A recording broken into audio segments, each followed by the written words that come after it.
जीवन में कई बार हम बड़ी बड़ी परेशानियों से यूं ही निकल जाते हैं, मानो कोई है जो हमारा साथ दे रहा है और उसी अदृश्य शक्ति को हम परमात्मा कहते हैं। इसलिए याद रखना, जब दुनिया आपका साथ छोड़ दे तब वो ईश्वर आपका हाथ थाम लेता है। आंखों में पड़ा हुआ तिनका, पैर में चुभा हुआ कांटा और रुई में दबी हुई आग, इससे भी ज्यादा भयानक होता है किसी के दिल में छुपा हुआ कपट। खुद से बहस करोगे तो सारे सवालों के जवाब मिल जाएंगे। अगर दूसरों से बहस करोगे तो जिंदगी में और भी सवाल खड़े हो जाएंगे। आज के जमाने में हर चीज महंगी हो गई है, लेकिन एक इंसान ही है जो बहुत सस्ता हो गया है। अच्छे इंसान की सबसे पहली और सबसे आखिरी निशानी ये है कि वो उन लोगों की भी इज्जत करता है जिससे उसे किसी भी तरह के फायदे की उम्मीद नहीं होती। ना जाने कितनी अनकही बातें साथ ले जाएंगी। लोग झूठ कहते हैं कि खाली हाथ आए थे और खाली हाथ जाएंगे। सांसों का रुक जाना मरना नहीं है, वह हर व्यक्ति मरा हुआ है जो सही को सही और गलत को गलत बोलने का ताकत नहीं रखता। इंसान ज्यादा काम करने से सफल नहीं होता, बल्कि सही तरीके से काम करने से सफल होते हैं। क्रोध में जो छोड़ जाए वो वापस लौट कर आ सकता है, लेकिन मुस्कुराकर छोड़ जाने वाला कभी वापस नहीं आता। जब आपका वक्त खराब होता है तो लोग आपकी काबिलियत पर भी शक करने लगते हैं। किसी के साथ ज्यादा समय बिताने से आप उसकी आदतें अपनाने लगते हैं। इसलिए सोच समझकर लोगों के साथ समय बिताया करें। क्रोध के समय रुकना सीखें, गलती के समय झुकना सीखें। अगर दूसरों को दुखी देखकर आपको भी दुख होता है तो समझ लो भगवान ने तुम्हें इंसान बनाकर कोई गलती नहीं की है। अगर किसी की इज्जत नहीं करना चाहते तो मत करो, लेकिन चार लोगों में बैठकर कभी किसी की बेइज्जती मत करना। रिश्ते खून के नहीं होते, विश्वास के होते हैं। अगर विश्वास हो तो पराये भी अपने हो जाते हैं, और अगर विश्वास ना हो तो अपने भी पराये हो जाते हैं। पेड़ गिरने वाले फूलों के लिए परेशान नहीं होता, वो हमेशा नए नए फूलों को खिलाने में व्यस्त रहता है। जीवन भी उस चीज के लिए नहीं है जिसे अब तक हमने खो दिया है, ये उसके लिए है जिसे हम अभी भी विकसित कर सकते हैं। हम अपनी सोच और संसार की मान्यता के अनुसार अपने विचार बनाते हैं। जैसे सत्य कहना धर्म है, असत्य कहना पाप, सहनशीलता धर्म है और क्रोध करना अधर्म, जीवों पर दया करना धर्म और निष्ठुर होना अधर्म। परंतु क्या यही सत्य है? क्या कभी कभी परिस्थितियां इन आवेशों को उल्टा नहीं कर देती? करती है। यदि इस संसार में कुछ धर्म है, कुछ पुण्य है, कुछ महान है, तो वो है परिस्थिति के अनुसार चलना। जटायु याद है, जिन्होंने रावण पर क्रोध किया था, उस पर आक्रमण किया था। उस समय जटायु का क्रोध पाप नहीं था, वो धर्म था। इसलिए अंत में उन्हें भगवान राम की गोद मिली। और कुछ ऐसे भी होते हैं जो धर्म की सहजशीलता समझकर हर अन्याय को सहते हैं और अंत में वो बाणों की सैया पाते हैं। यदि कोई पशु या व्यक्ति अकारण आक्रमण करे, किसी निर्दोष के प्राण लेने की चेष्टा करे, तो उसके रक्षा हेतु उसका वध कर देना पाप नहीं, समय की मांग है।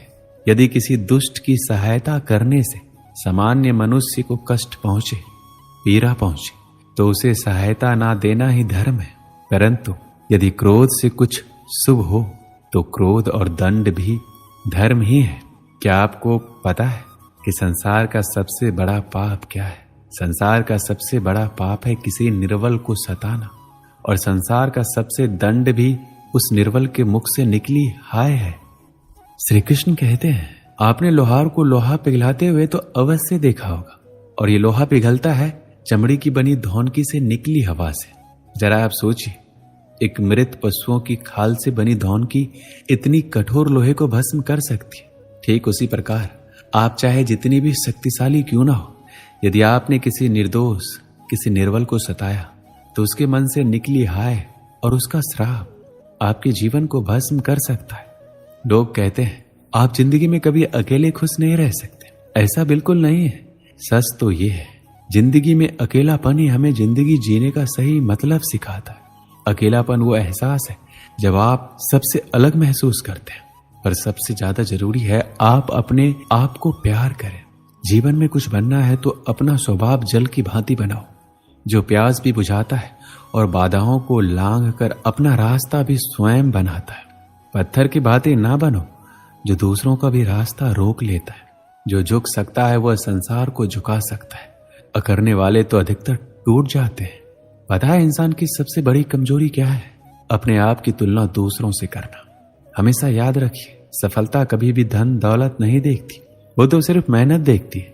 इंसानियत आदमी को इंसान बना देती है। समय तो तराजू है जो बुरे वक्त में अपनों का वजन बता देता है। खुद को ऐसा बनाओ कि जहां तुम हो तुम्हें सब प्यार करे, जहां से तुम चले जाओ तो तुम्हें सब याद करे, और जहां तुम पहुंचने वाले हो वहां सब तुम्हारा इंतजार करे। बुरा लग जाए ऐसा सच जरूर बोलो, मगर सच लगे ऐसा झूठ कभी मत बोलो। औरों के दम पर अगर उड़कर दिखाओगे तो अपने दम पर कुछ भी करने का हुनर भूल जाओगे। ये तो प्रेम की गैर मौजूदगी का नतीजा है। सिर्फ एक गलती की देरी है, फिर लोग भूल जाएंगे कि तुम कितने अच्छे थे। कभी ऐसा हुआ है, कोई मिला, प्यार हुआ, बात हुई, आदत हुई, लड़ाइयां हुई, बातें बंद हुई, वो छोड़ गया और हम टूट गए। लगन हर मुश्किल को आसान बना देती है। उम्मीद एक उपहार है। जब लोग आपसे कुछ उम्मीद करते हैं, इसका मतलब ये है कि आपने उन्हें आप पर विश्वास करने के कारण दिए। जो कुछ भी तुम्हारे भाग्य में लिखा है वह अवश्य ही उचित समय पर मिलेगा। तुम क्यों परेशान होते हो? जो भाग्य में नहीं है वो कभी नहीं मिलेगा। तुम व्यर्थ ही प्रयास कर रहे हो। जो मिला है उसे उचित तरीके से बिना फल की कामना किए करो, जन्म सफल होगा। जो भक्ति भाव से कर्म करता है, जन्म विशुद्ध आत्मा है। और जो अपने मन तथा इंद्रियों को वश में रखता है वो सभी को प्रिय होता है और सभी लोग उसे प्रिय होते हैं। परमात्मा के सिवाय कोई भी हमें सच्चा प्रेम नहीं कर सकता। बाकी सब रिश्ते केवल लेन देन पर निर्भर होते हैं। किसी के लिए समर्पण करना मुश्किल नहीं है, मुश्किल है उस व्यक्ति को ढूंढना जो आपके समर्पण का सम्मान कर सके। श्री कृष्ण कहते हैं, द्वंद्व दो मनुष्य के मध्य होता है, परंतु विजय सदैव एक ही मनुष्य को मिलती है। जबकि समान रूप से दोनों शक्तिशाली होते हैं और दोनों व्यक्ति समान ज्ञान प्राप्त कर सकते हैं, लेकिन सफलता एक ही को मिलती है। इसका कारण क्या है? मान लो दो प्रकार के लोहे होते हैं, एक ठंडा एक गर्म। कभी सोचा है, लोहकार लोहे को लोहे से ही काटता है, परंतु सदैव ठंडा लोहा ही गर्म लोहे को काट पाता है। और यही नीति मनुष्यों पर भी लागू होती है। जब युद्ध होता है तो जिसके मन में ईर्ष्या होती है, जलन होती है, आक्रोश होता है, वह गर्म लोहे के समान है। और जिनका मन शांत होता है, जिनका मन संयम से बंधा होता है, वह ठंड लोहे के समान है। और वही ईर्ष्या और द्वेष गर्म लोहे को काट सकता है।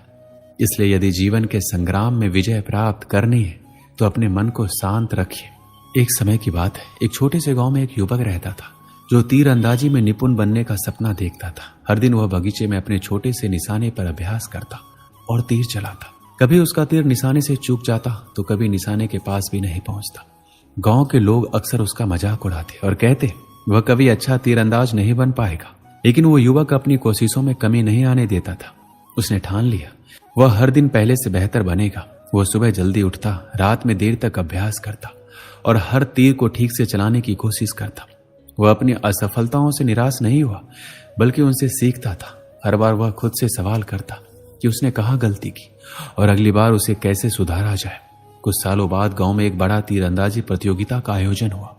प्रतियोगिता में कई गांव के अनुभवी तीरंदाज भाग ले रहे थे। लोगों को उस युवक से कोई उम्मीद नहीं थी, क्योंकि उसे अब भी एक साधारण तीरंदाज ही समझता था। लेकिन जब प्रतियोगिता शुरू हुई तो युवक का तीर बार बार सीधे निशाने पर लगने लगा। उसकी सटीकता और कौशल देखकर सभी दंग रह गए। अंत में वह प्रतियोगिता का विजेता बना। गांव के बुजुर्गों ने पूछा, तुमने ये कैसे किया? हम तो सोचते थे तुम कभी सफल नहीं हो पाओगे। युवक ने मुस्कुराते हुए जवाब दिया, अभ्यास। मैंने कभी हार नहीं मानी और हर दिन अभ्यास किया। मैंने अपनी गलतियों से सीखा और हर बार उन्हें सुधारने की कोशिश की। आज जो मैं हूं वो केवल निरंतर अभ्यास और धैर्य का परिणाम है। इस कहानी से हमें क्या सीख मिलती है? अभ्यास जीवन के किसी भी क्षेत्र में सफलता की कुंजी है।